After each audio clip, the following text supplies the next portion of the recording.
Hi there, welcome to Worldmaking.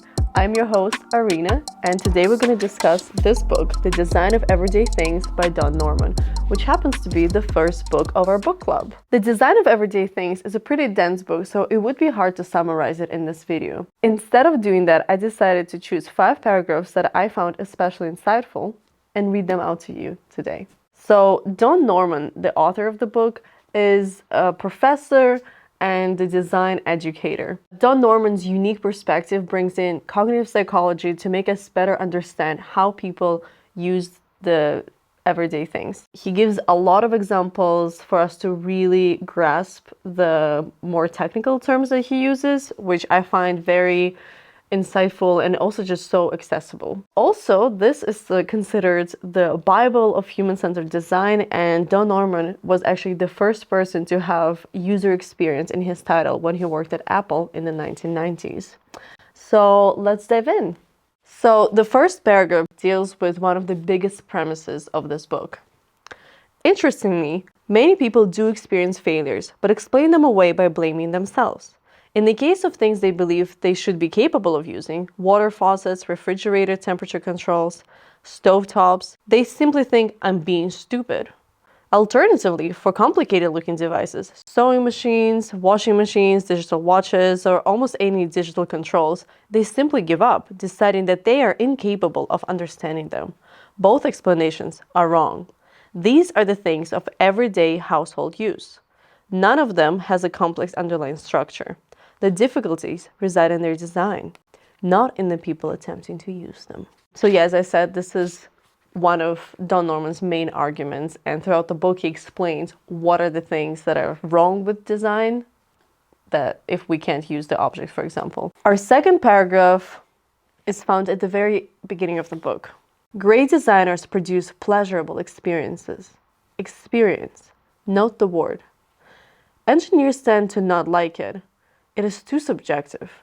But when I ask them about their favorite automobile or test equipment, they will smile delightedly as they discuss the fit and finish, the sensation of power during acceleration, the ease of control while shifting and steering, or the wonderful feel of the knobs and switches of the instrument. Those are experiences. So this is one of the first times Don Norman highlights the importance of emotions and the experience in design. He later on goes on to say that this is basically an inseparable part of how we evaluate the objects we use.